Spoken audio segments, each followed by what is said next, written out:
Manuel Ramiro. Gracias. Con el permiso del doctor José Jálave, presidente de la Academia Nacional de Medicina, quiero empezar por agradecer a Alberto Lipschitz que me haya invitado a participar y poder compartir esta mesa de discusión con gente tan distinguida como mis amigos el doctor Sotelo, el doctor Ruelas y él mismo. Si me permiten, voy a poner la pantalla compartida.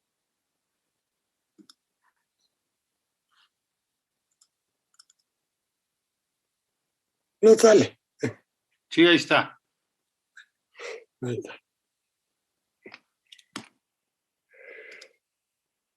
Siempre se atora uno, perdón. Seguramente el doctor Lipschitz me invitó a participar con ustedes porque esto lo hemos platicado y discutido en muchas ocasiones a lo largo de muchos años. Yo he insistido desde hace mucho que los alumnos que dedican un tiempo a leer otras cosas resultan en mejores profesionales al terminar como médicos o como especialistas.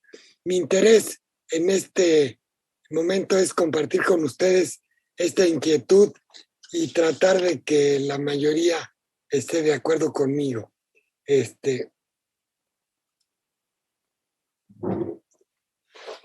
Los beneficios que puede obtener un estudiante, un médico en preparación con la lectura, con la participación en la literatura, se los enlisto aquí. Yo creo que hay algunos que son realmente indudables, como que la lectura más rápida les enseña a leer. Uno de los grandes déficits de la educación en México es el bachillerato, y pues esto sería una especie de asignatura remedial. Desde luego tiene un incremento en la cultura y hay cosas muy precisas. Yo creo que los que se acercan pueden observar cómo sienten los enfermos sus padecimientos. Se puede generar y desarrollar empatía por el paciente y se pueden generar análisis crítico y revisión ética de diversas situaciones en diversas épocas. Hay una serie más de situaciones que se pueden alcanzar con la lectura. Voy a poner, por ejemplo, como ejemplo algunos libros que nos pueden acercar a esta situación que listo anteriormente. Susan Sontag, distinguida escritora, filósofa, analista, tuvo 3 cánceres durante su vida. Un cáncer de mama siendo joven, un cáncer de útero siendo en la Edad Media y al final un síndrome mielodisplásico que al final terminó con ella. Ella en estas 2 obras, aunque en el SIDA se refiere a otros aspectos de la enfermedad, nos acerca al sufrimiento que tiene como paciente. Su lectura es muy enriquecedora. Ella tuvo muy joven un hijo, David Riff, que a pesar de las circunstancias de la Sontag, fue muy cercano, muy querido de ella. Y después de muerta, él escribió este libro que se llama Un mar de muerte, y en la que refiere el sufrimiento de la familia con el padecimiento, con el empecinamiento de Susan Sontag por sobrevivir ante una situación que parecía no tener salida. Al final consiguió que le hicieran un trasplante de médula ósea que no estaba indicada, y ahí fue donde falleció. Este libro es verdaderamente extraordinario. Kalaniti es un cirujano joven, murió a los 36 años, que un par de años antes de morir se dio cuenta y le diagnosticaron un cáncer de pulmonar, y se dio a la tarea de hacer dos cosas que no había hecho. Una, escribir un libro y otra, tener un hijo. Su esposa solidaria consiguió escribir el epílogo de este libro y además pues tuvo una hija con él que él murió cuando ella tenía 8 meses. Aquí nos hace un relato de la enfermedad, del pensamiento del enfermo, del pensamiento del médico, muy, muy valioso. Este es un libro muy discutido y muy discutible. Eben Alexander es un neurocirujano muy exitoso, triunfador, taquillero, que tuvo un accidente vascular cerebral y quedó en coma durante unos días. Al recuperarse, que se recuperó mucho, insistió en que él había tenido vivencias durante su estado de coma que lo acercaban a un mundo luminoso, plácido, maravilloso. Por esta situación él fue descalificado e incluso le quitaron la licencia para ejercer en algunos lugares y escribió este libro que se llama La prueba del cielo, que ha tenido un éxito extraordinario y que entre otras cosas lo regresó a ser un cirujano exitoso. Este es un libro muy importante. Wawande es un cirujano general de Harvard que en este libro nos hace reflexionar cómo cuidar, cómo acompañar, cómo consolar al enfermo en su etapa final. Que no se trata solo de si se salva la vida o no se salva la vida, de si se quita el dolor o no se quita el dolor, sino además de todos los pendientes, de todas las preocupaciones que una gente tiene antes de morir. Y el médico debe ser un acompañante en estas situaciones. Este es otro neurocirujano. Pareciera que los neurocirujanos escriben más. Británico, que en este libro hace una remembranza de una larga experiencia como neurocirujano.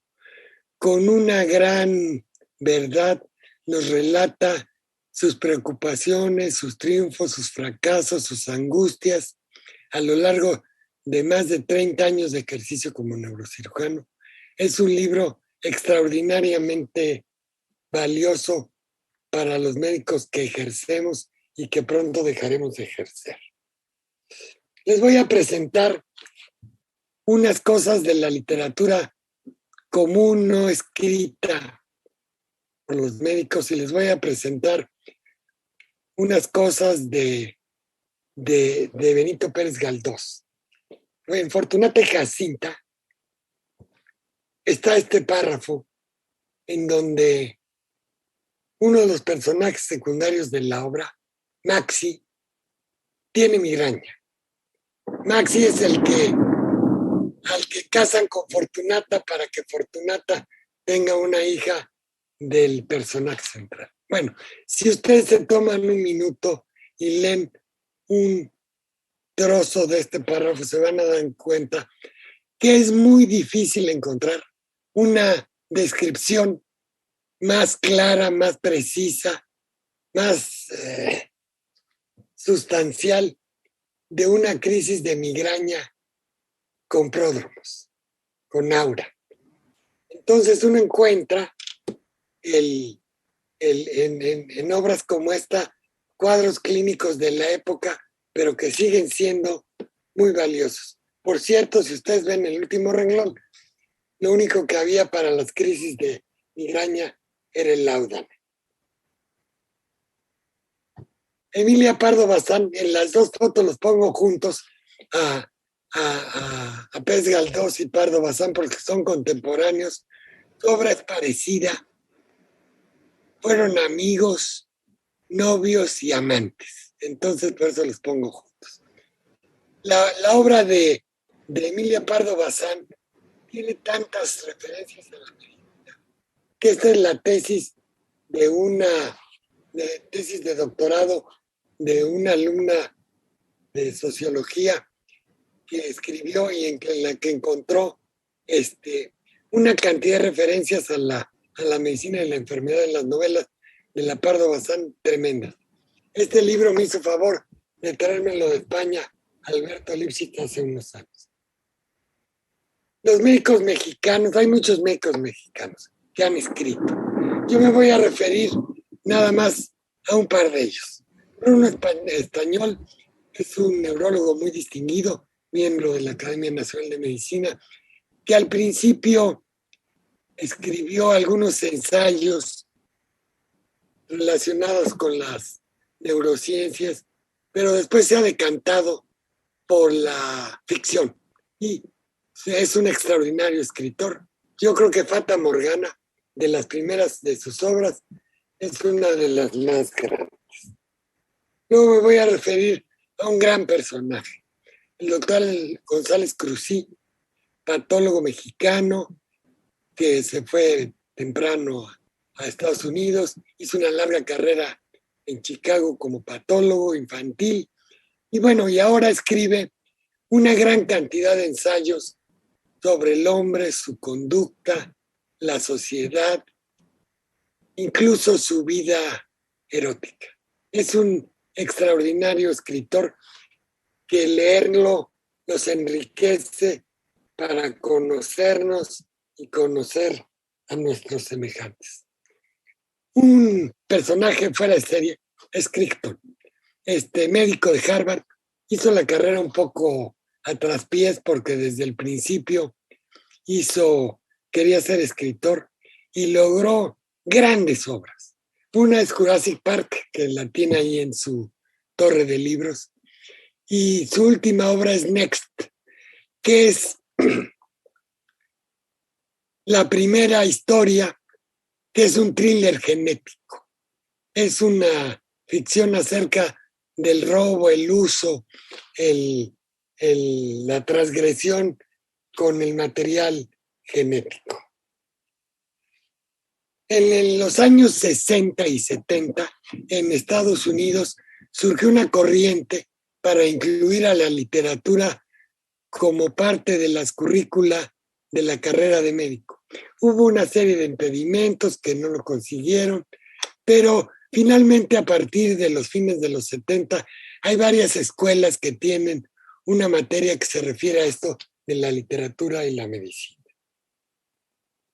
En España, especialmente en Valencia, hay una corriente a este respecto y el doctor Barbado es un entusiasta de esto y lo tiene incluido incluso en la residencia de medicina interna.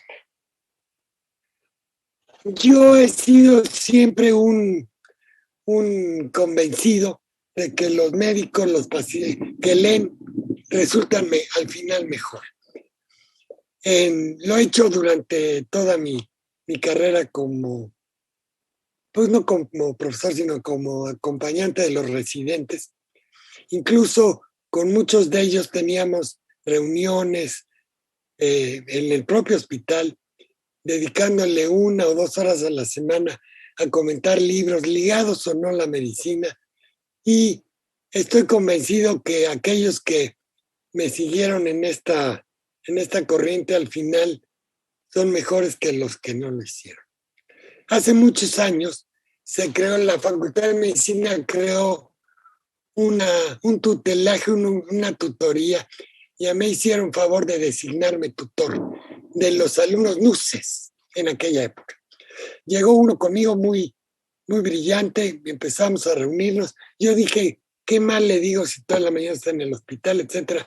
Entonces nos dedicamos a leer y a comentar 2 veces a la semana al final de mi consulta, una obra que encargábamos leer los dos. Bueno, al poco tiempo me dijo que una compañera suya, el tutor que le habían asignado, no la podía atender, que si iba conmigo, se fue conmigo. Y luego el novio de esta chica se fue también conmigo. Entonces al final estuvieron los 3 1 año conmigo. Fue un año maravilloso en que leímos mucho, comentamos mucho. Ellos 3 son muy distinguidos. Ella una reumatóloga que es miembro de la Academia Nacional de Medicina. El novio, que es su esposo ahora, es el director de un servicio de radiología privado, quizá uno de los mejores de México. Y el otro, el inicial, un distinguido nefrólogo. Luego tuve un alumno al siguiente año que se hizo cirujano general, que está en Aguascalientes, que ejerce feliz y exitosamente. Nos escribimos periódicamente. Al siguiente año decidí pedirle a la facultad que no me mandara solo un alumno NUCE, sino que me mandara un alumno NUCE y uno no NUCE. Y me sacaron de la tutoría. Entonces, hasta ahí llegó mi trabajo ahí. Y luego he estado insistiendo en tener una actividad en la facultad, afortunadamente, gracias al apoyo de Alberto y al beneplácito del doctor Fajardo. Hace unos días me dijeron que ya está aceptada la materia optativa de literatura y medicina y esperamos a ver cómo nos va. Muchas gracias, son muy amables.